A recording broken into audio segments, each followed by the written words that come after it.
What's up, guys? Jay here with Tap and Turn Gaming again, and welcome back to our channel for the Ravnica City of Guilds Battle for Supremacy.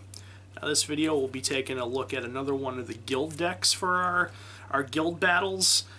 This video we'll be taking a look at one of the decks I did, which is the Orzhov Guild, which is going to be led by Obzedat Ghost Council. So basically what the Orzhov are all about is they're kind of like the religion, they're the church, but they're also kind of like the mafia.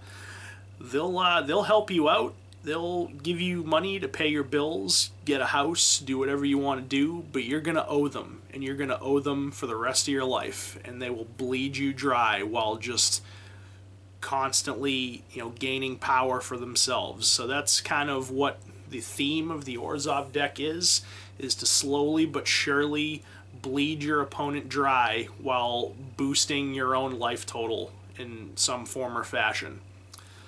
So yeah, I mean, there's there's extort cards in here from the new from the Return to Ravnica set. There's haunt cards in here from the original Ravnica set. So it is a very on-theme deck for the Orzhov, if I do say so myself. But yeah, I mean, that's pretty much what they're all about, is just bleeding you dry and making themselves more powerful in the process. So yeah, just stay tuned to the video and check out the deck tech for the Orzhov Guild. Hey guys, Jay here again, and welcome to the part of the video where we'll take a look at the deck tech for the Orzhov Battle Guild deck. So obviously, as you can see here, I got the Orzhov Guild symbol here front and center. So this is the Orzhov Guild deck. Just something I want to point out. I do have a cast on my right hand, so I'm going to try to not be using this hand too often. So, if I'm a little bit slower with picking up the cards, just excuse that. I had a mishap with a wall, so yeah. But anyways, so let's get into the first batch of cards here, which are going to be the stipulation cards. So you guys probably know by now the stipulation cards for each of these Ravnica decks were all four of the legends, the 3 mana rocks, the 2 guild mages, the 1 charm, and the 3 dual lands. So first up, let's take a look at the legends, and the first one here is the creature that I chose to be the commander of this deck, and that is Obzedat Ghost Council. It's a 5-cost 5/5 legendary spirit advisor. When it enters the battlefield, target opponent loses 2 life and you gain 2 life. Pretty basic. It's not a bad ability, but where this card can get kind of annoying for your opponent is at the beginning of your end step. You may exile Obzedat. If you do, return it to the battlefield under its owner's control. At the beginning of your next upkeep, it gains haste. So basically, that kind of makes this creature pretty hard to kill unless your opponent has some sort of like instant speed spot removal. So basically, the theme of this deck is to bleed your opponent dry slowly but surely, and this creature allows you to do that by every time it coming in to the battlefield, you drain someone for 2 and you gain 2. So you're making them weaker and making yourself stronger in the process. So yeah, that's more or less what Obzedat Ghost Council does. It drains your opponent and gains you life every time it comes into play. Alright, the next cards here are the rest of the legends, and here is the original version. Sorry about that. The original version of Ghost Council of Orzhova. It's a 4-cost 4/4 legendary spirit lord. When it comes into play, target opponent loses 1 life and you gain 1 life. So it's pretty similar to the new version of it, except it only drains for 1 and you gain 1. But it does have a slightly different ability here. You can pay 1 and sacrifice a creature to remove it from the game, then return it to play under its owner's control at end of turn. So the new version of it will allow you to exile it just at the beginning of your end step. In order to exile this one and then have it come back at the end of your turn, you have to pay 1 and sacrifice a creature. So I kind of like this card over the other one because of the fact that it's a sacrifice outlet for creatures, but then again, the other one, you know, if you really want to start bleeding your opponent out, the other one just does it on its own. It just allows you to exile it at the beginning of your end step. But if you have no other creatures to sacrifice, you can't exile this and then have it come back in and drain your opponent more. But it's nonetheless still a pretty good card in my eyes. And then we have the first version of Teysa, Teysa Orzhov Scion. She's a 3-cost 2/3, where she allows you to sacrifice 3 white creatures to remove target creature from the game, which is a pretty potent ability.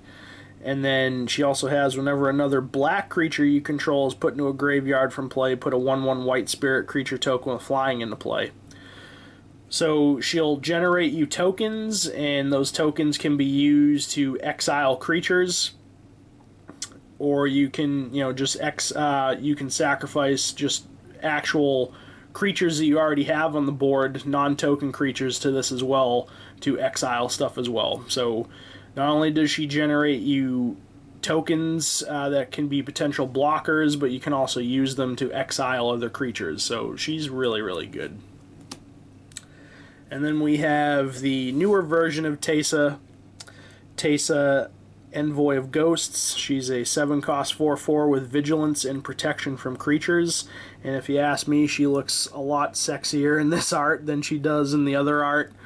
But the other part of her ability is whenever a creature deals combat damage to you, destroy that creature. Then you put a 1/1 white and black spirit creature token with flying onto the battlefield. So she's really solid. She will never actually go to combat with a creature unless you use her to block another creature. So you could, you know, keep sending with her all day, and none of your opponent's creatures can block her because she has protection from creatures. And she has vigilance, so, you know, she can block on your turn. But whenever a creature hits you, that creature just automatically gets destroyed, and you get a 1/1 white and black spirit with flying. So she's really, really solid. Next, we'll take a look at the Guild Mages. Here you have Orzhov Guildmage, 2-cost 2/2, where you can pay 2 and a white, target player gains 1 life, or you can pay 2 and a black, each player loses 1 life. So, you know, I like gaining life. The second ability, you know, is okay, but, you know, it overall just fits the theme of the deck. You know, life gain and life drain, so it just fits in well. And then we have the Vizkopa Guildmage, 2-cost 2/2, where you can pay 1, a white and a black, target creature gains lifelink until end of turn, which is really, really nice, or you can pay 1 and a white, and whenever you gain life this turn, each opponent loses that much life. That is a very potent ability. I've actually won games off of that ability alone in this deck. So she's a pretty solid creature card. Next up for the stipulation cards are the 3 mana rocks. You know, basic stuff here. You got the Orzhov Key Rune, cost 3, it taps for a white and a black, and you can pay a white and a black, and it animates into a 1/1 white and black thrall with lifelink. So, pretty cool.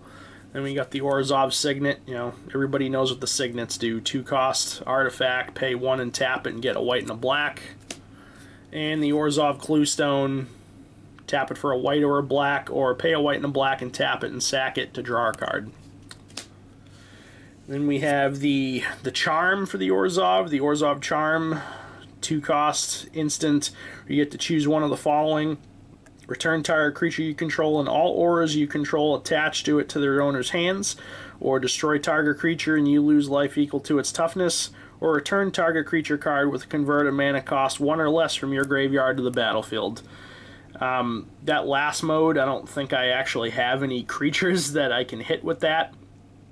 But, you know, at instant speed, being able to save a creature, you know, maybe someone's targeting it with spot removal, I can use this in response to bounce the creature to my hand and save it. Or I can use this to flat out destroy any creature and I lose life equal to its toughness. So, I mean, the first 2 modes are not bad. The last one I don't think I can actually use in this deck because I don't think I have any 1-cost or lower creatures in this deck. But you know, it's the Orzhov Charm. It's one of the stipulation cards. It just had to be in the deck. And now are the last of the stipulation cards, the lands. You get the Orzhov Basilica, the bounce land. The taps are white and black. Then you got the Orzhov Guildgate, taps are white or black, comes into play tapped. And the shock land, Godless Shrine. Okay, so those are all the stipulation cards for the Orzhov deck. Next, we will take a look at the rest of the deck that I've broken up into categories. First up, we'll take a look at the land base, or the remainder of the land base, because part of the land base is in the stipulation cards. So, I mean, pretty basic stuff here. I believe I have 13 basic swamps. I'm pretty sure I do. I counted them out before I started the video. 13 swamps and 13 plains.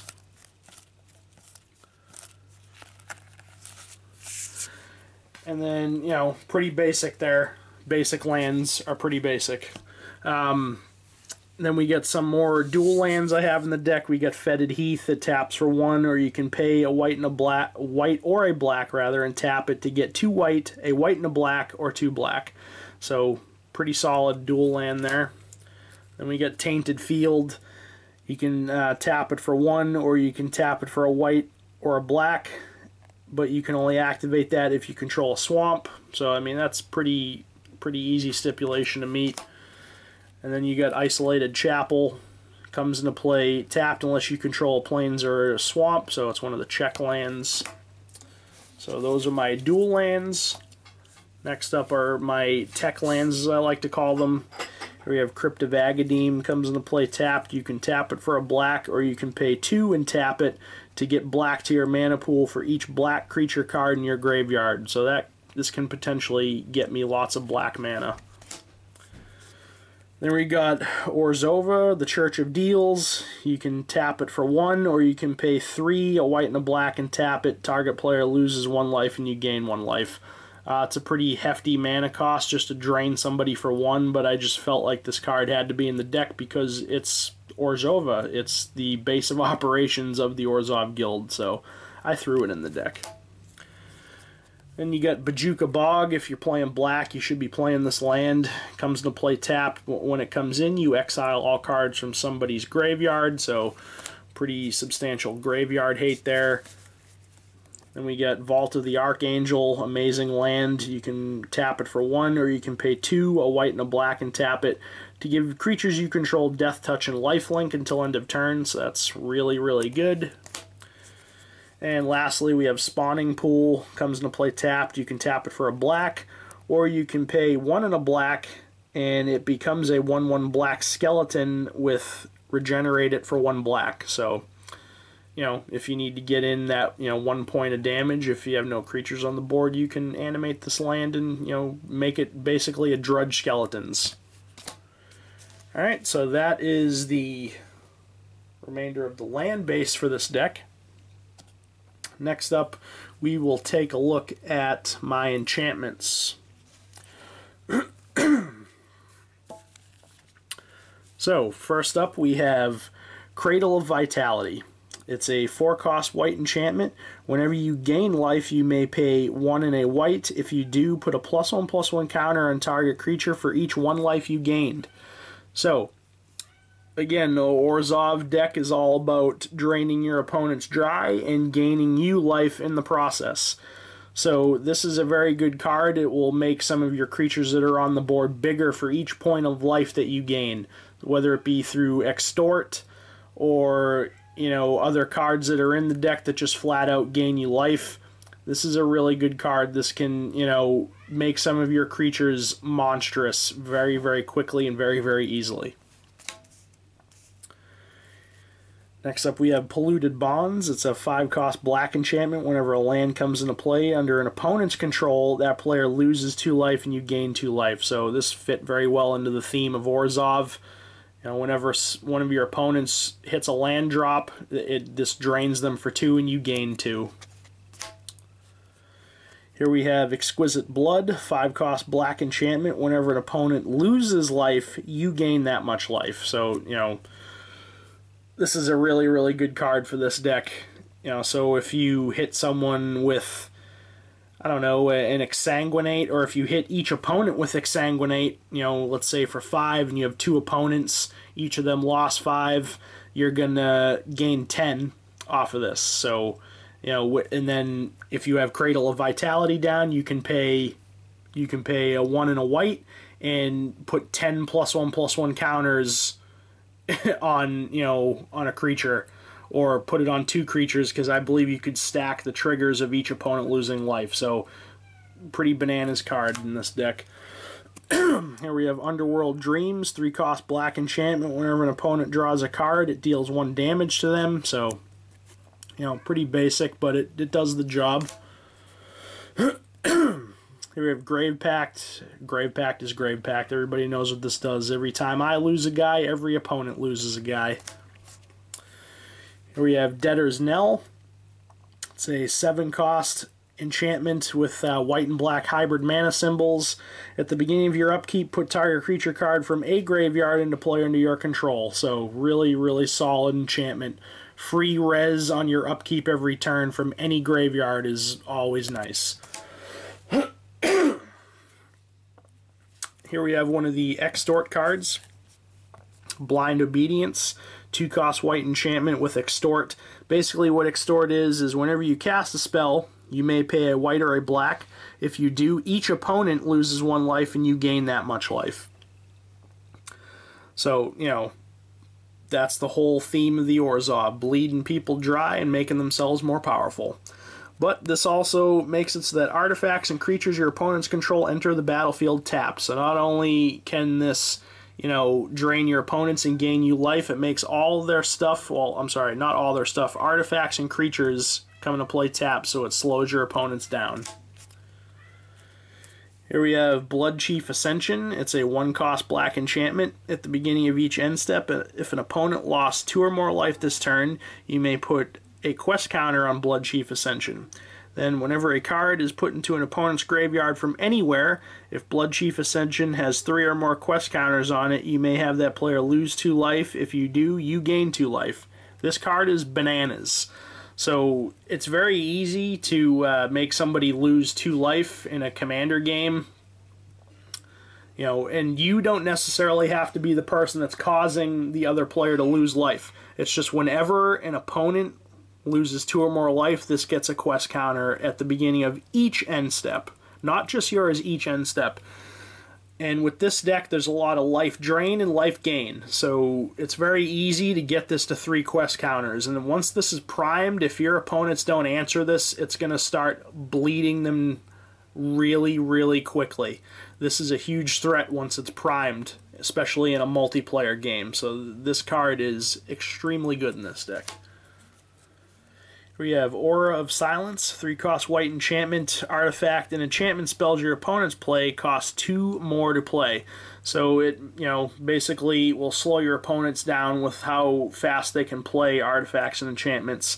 And then you can sacrifice this card to destroy target artifact or enchantment. So I really like this card. It's a very well-rounded card.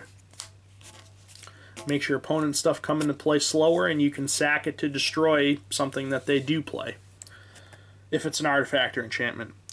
Here we have Necromancer's Covenant.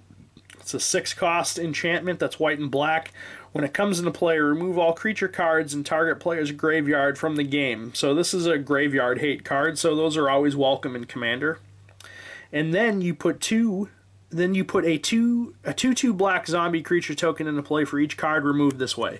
So if your opponent has 15 creatures in their graveyard, you drop this, you get 15 2/2 black zombies. And then zombies you control have lifelink. So this is a pretty bananas card. You know, it hates on your opponent's graveyard for their creatures, and then however many creatures you exile with it, you get that many 2/2 zombies, and all your zombies have lifelink. So it just fit very well into the deck. It hates on your opponent, exiles creatures in their graveyard, and gets you lifelinking 2/2s. And then lastly, for the enchantments, we have Proper Burial, 4-cost white enchantment. Whenever a creature you control is put into a graveyard from play, you gain life equal to that creature's toughness. So, you know, just some more ways to gain life. Okay, those are the enchantments of the deck. Next up, we'll take a look at the artifacts. There's only 3, aside from the mana rocks that we took a look at in the stipulation cards. But here we have Nim Deathmantle. It's a 2-cost equipment that gives the equipped creature +2/+2 Intimidate and makes it a black zombie.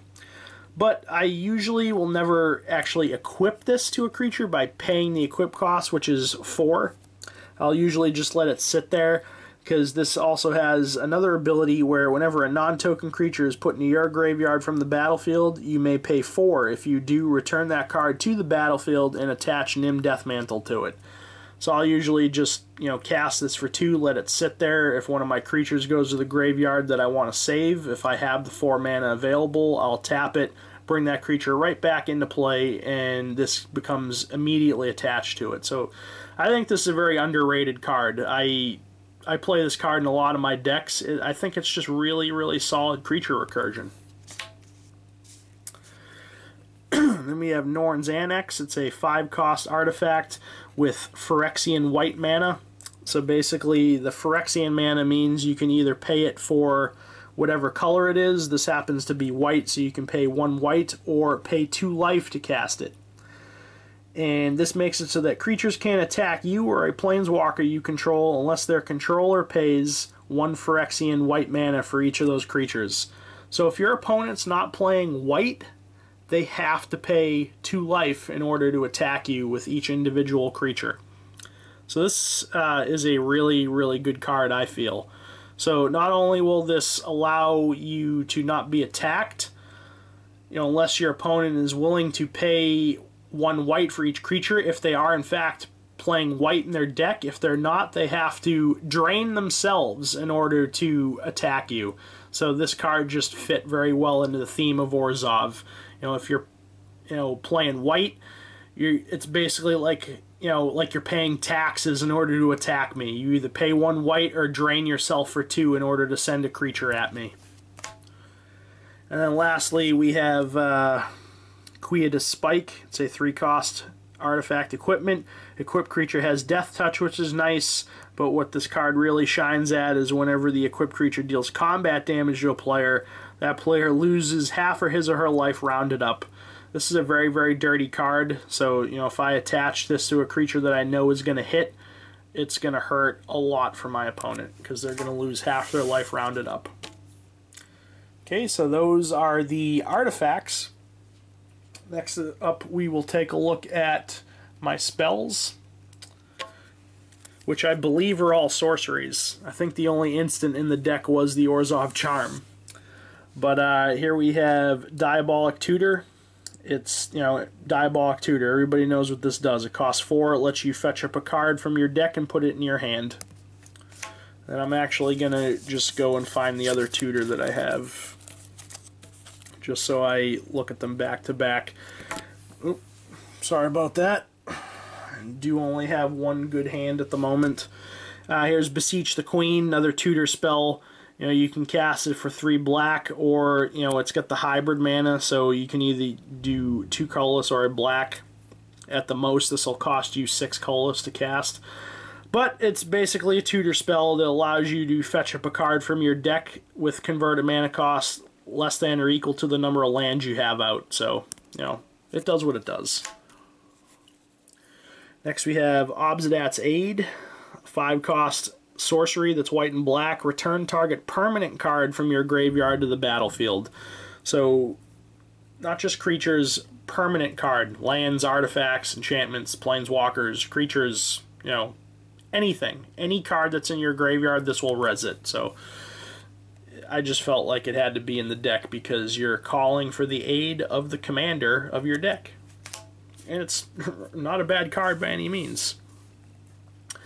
Then I get the sweepers of the deck, Wrath of God. Wrath of God is Wrath of God. Cost 4, destroy all creatures that can't be regenerated.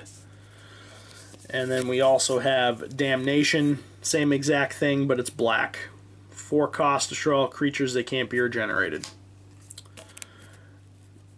Next up we have Bloodtithe. It's a 4-cost black sorcery. Each opponent loses 3 life. You gain life equal to the life lost this way. So if you're playing a 4-player game and you have 3 opponents, each opponent's going to lose 3 and then you're going to gain 9. So, you know, yeah, this card's a common, but it just fits so well into this deck. It drains everybody for 3 and then you gain that much. Then we have my 2 X drain life spells. We have Debt to the Deathless. It costs 2 white, 2 black, and X. Each opponent loses 2 times X life. You gain life equal to the life lost this way. So, you know, if I maybe have a Crypt of Agadeem down, I have a lot of black creatures in my graveyard. You know, if I dump enough mana, you know, if I dump 10 into the X cost on this, each opponent's going to lose 20 life, and then I'm going to gain that much life. So this card can be ridiculous if you dump enough mana into it. And this one as well, Exsanguinate, 2 black and X. Each opponent loses X life, and you gain life equal to the life lost this way. So basically the same thing as Debt to the Deathless, except this one doesn't make them lose 2 times X life, they just lose X life. So I've won games off of the back of both of these cards before, Exsanguinate and Debt to the Deathless. So, you know, if you dump enough mana into these, you can end a game. Alright, next up we'll take a look at the 1 Planeswalker that I run in the deck, which is Sorin, Lord of Innistrad. He costs 4, he comes into play with 3 loyalty. His first ability is +1, put a 1/1 black vampire creature token with lifelink onto the battlefield, so, you know, it creates lifelinking creature tokens. Or you can pay, or I'm sorry, you can -2 on him to get an emblem with creatures you control, get +1/+0. Or his ultimate is -6, destroy up to 3 target creatures and or other planeswalkers, return each card put into a graveyard this way to the battlefield under your control. So, I mean, I feel like this card fits pretty well into the deck. You know, it's got the ability to make life-linking tokens to, you know, make yourself more powerful and gain more life. Or you can make your creatures more powerful by giving them a +1/+0 with his emblem. Or you can ultimate him and destroy a bunch of things and then take control of all the things you just destroyed if their creatures are planeswalkers. So he's pretty solid. Okay, and then lastly we're going to take a look at the creatures that I run in this deck. So first up we have Reveillark. He's a 5-cost 4/3 flyer. When he leaves play, return up to 2 target creature cards with power 2 or less from your graveyard to play. And then he also has Evoke for 5 and a white. So you can evoke him and he'll come into play and then immediately get sacrificed and leave play. So you can evoke him just to essentially trigger his enter the battlefield trigger. But I do have a lot of creatures in this deck with 2 or less power, so he has the ability to resurrect a lot of my creatures in this deck. Here we have Sheoldred, Whispering One. Just a black staple. I feel like if you're playing black, you should be playing this creature in your deck. 7-cost 6/6 with Swamp Walk. At the beginning of your upkeep, you get a free res from your graveyard, and then at the beginning of each opponent's upkeep, they have to sacrifice a guy. So, you know, a 6/6 beater that resurrects creatures from your graveyard and makes your opponent sacrifice creatures. Just, it's such a good card. I feel like this is a staple in any black deck. Here we have Blind Hunter, 4-cost 2/2 flyer with Haunt. What Haunt is when this card is put into a graveyard from play, remove it from the game, haunting target creature. And then whenever Blind Hunter comes into play or the creature it haunts is put into a graveyard, target player loses 2 life and you gain 2 life. So, you know, more drain and gain. You know, a 2/2 flyer is not bad. You know, when he comes in, you drain someone for 2 and you gain 2, and then when he dies, you can haunt this onto any creature you want, and then when that creature dies, it triggers the drain and gain again. So, pretty solid. And he is 2 or less power, so I could resurrect him with Reveillark if I wanted. Here we have Sun Titan, 6-cost 6/6 with Vigilance. When he comes in or attacks, you may return target permanent card with converted mana cost 3 or less from your graveyard to the battlefield. I have a lot of permanents in this deck that cost 3 or less, so he has proven his worth in this deck. A 6/6 beater with vigilance, so he can stay back and block on your turn, and he resurrects permanents with cost 3 or less right from your graveyard straight into play. So, really solid card. Here's another card I can hit with Reveillark, Karmic Guide, 5 cost 2/2 flyer with protection from black and Echo. For those of you that don't know what Echo is, basically when you cast this card during your next upkeep, you have to pay this card's casting cost or its sacrifice. Most of the time I'm not going to pay the Echo cost on this. It's basically just a... I'm trying to think of the name of the card. Like Rise from the Grave or Defy Death. It basically resurrects a creature right from your graveyard into play. So, I could hit this with Reveillark. I could resurrect this with Reveillark, and then this will resurrect something else. So, it's a really solid creature. I mean, you can pay its Echo cost if you desperately need a 2/2 flyer with Prod Black, but most of the time I don't pay the Echo cost on it. I just use it to resurrect something. Here you have Bloodseeker.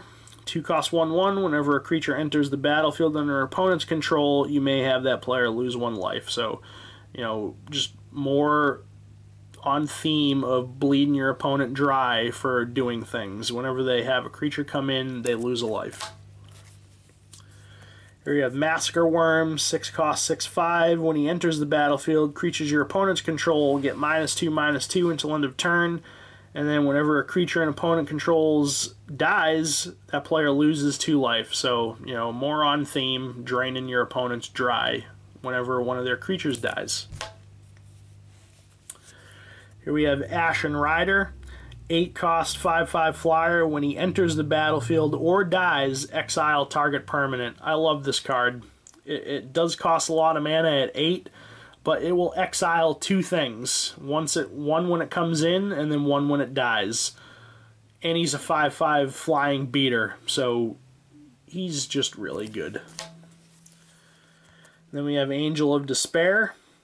7 cost 5/5 flyer. When it comes into play, destroy target permanent.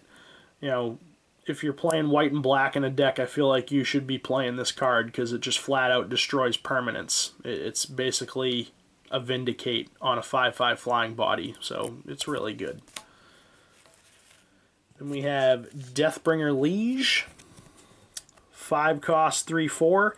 Other white creatures you control get +1/+1. Other black creatures you control get +1/+1. Then whenever you play a white spell, you may tap target creature. Whenever you play a black spell, you may destroy target creature if it's tapped. So if I have this on the board and, let's say I cast an Angel of Despair, not only is this going to make my Angel of Despair a 7/7, but it's going to make my Angel of Despair come into play, blow up a permanent, and then it's going to let me tap something down because this is white, and then destroy something because it's tapped because it's also black. So these 2 cards together are actually a pretty good little synergy. If you have both of these on, if you have this on the board, then you cast this, you're essentially going to destroy a permanent and then destroy a creature because you're going to tap it, then destroy it. So Deathbringer Liege is very good. Here we have Cartel Aristocrat, 2 cost 2/2, sacrifice another creature, and this gains protection from the color of your choice until end of turn. Mainly, I like the free sacrifice outlet, and if I want, I can give this a protection from a color to keep it around and smash face with it early game if I want. Mainly just the free sack outlet is why I like it. Here, Bloodgift Demon, basically a Phyrexian Arena on a body, but you can target the player that's gonna draw and lose a life. Most of the time I'll target myself because I like drawing cards, but it's also a 5/4 flying body, so he's really good. Here we get Necrotic Sliver, 3 cost 2/2. All slivers have pay 3, sacrifice this creature, destroy target permanent. This is the only sliver that I have in the deck, but not only does it cost 3, so I could resurrect it with Sun Titan, but it also has 2 power, so I could also resurrect it with Reveillark. So reusable Vindicate on a body, very, very good. Here we have Grey Merchant of Asphodel, 5 cost 2/4 zombie. When he enters the battlefield, each opponent loses X life, where X is your devotion to black. You gain life equal to the life lost this way. So I've won games off of him as well. So basically what your devotion to black is that each black mana symbol and the mana cost of permanents you control contributes to your devotion to black. So if you have, a bunch of things on the board and they all together have 20 black mana symbols on them, each one of your opponents is going to lose 20, and then you're going to gain that much. So he's really good. Here's Blood Artist, 2 cost 0/1. Whenever he or another creature dies, target player loses 1 life and you gain 1 life. More gain and drain. Suture Priest, 2 cost 1/1. Whenever another creature enters the battlefield under your control, you may gain 1 life, so kind of like Soul Warden. But whenever a creature enters the battlefield under an opponent's control, you may have that player lose 1 life, so drain and gain again. Here we have Pontiff of Blight, 6 cost 2/7 with Extort. And other creatures you control have Extort, so he's really, really good. I mean, he's a very durable creature with 7 toughness. And he himself has Extort, and he gives all your other creatures Extort. So, if you have him and 5 other creatures on the board, and you go to cast a spell, you can trigger each one of those creatures' Extort abilities separately if you have the mana to do it. So, you can bleed your opponents pretty dry, pretty quick with this guy. Granted, you have the mana to do it. Here we have Agent of Masks, 5 cost 2/3. At the beginning of your upkeep, each opponent loses 1 life. You gain life equal to life lost this way. More drain and gain. Howling Banshee, 4 cost 3/3 flyer. When it enters the battlefield, each player loses 3 life, so that's just some pretty substantial life drain. High Priest of Penance, 2 cost 1/1. Whenever he is dealt damage, you may destroy target non-land permanent. So, I'll usually just keep this guy sitting back as a blocker, and if someone wants to try to attack into me, I'll block with this, and he'll obviously probably die, but he will be dealt damage, and then I'll be able to blow up a non-land permanent off of it. So, and I can also resurrect him with Sun Titan or Reveillark, because he costs 2 and he has 1 power. Here you have Urborg Syphon-Mage, 3 cost 2/2, where you can pay 2 and a black, tap him, and discard a card. Each other player loses 2 life. You gain life equal to the life lost this way, so more drain and gain there. Here's Rhox Faithmender, 4 cost 1/5 with lifelink. And if you would gain life, you gain twice that much life instead. So you guys have seen the amount of drain and gain that I have in this deck. You have this guy down, and you cast something like a, Exsanguinate with a huge X cost, you're going to gain a boatload of life if you have this guy on the board. So he's really good in the deck. Here we have Psychosis Crawler, 5 cost artifact creature. His power and toughness are each equal to the number of cards in your hand. And whenever you draw a card, each opponent loses 1 life. So, every turn you're going to draw your card for your turn, and it's going to drain each opponent for 1. So, life drain fits well into the Orzhov deck. Here we have Runescarred Demon, basically a demonic tutor on a 6/6 flying body that costs 7 mana. Enough said. Here we have Harvester of Souls, 6 cost 5/5 with Death Touch. Whenever another non-token creature dies, you may draw a card. So he is just pure card advantage. Creatures start dying. Creatures are going to die a lot in EDH. Once they do, you're going to draw a card for each non-token creature that dies. Or you may. You don't have to, but you probably want to. Card advantage is always fun. Here we have Treasury Thrall, 6 cost 4/4 with Extort, and whenever it attacks, you may return target artifact, creature, or enchantment card from your graveyard to your hand. So he is card recursion every time he attacks, so he's pretty solid. And he has Extort, so he has the potential to drain and gain. Here we have Divinity of Pride, 5 cost 4/4 flyer with lifelink, so that's pretty solid on its own. but it gets +4/+4 as long as you have 25 or more life. Well, as you probably well know, you start Commander at 40 life.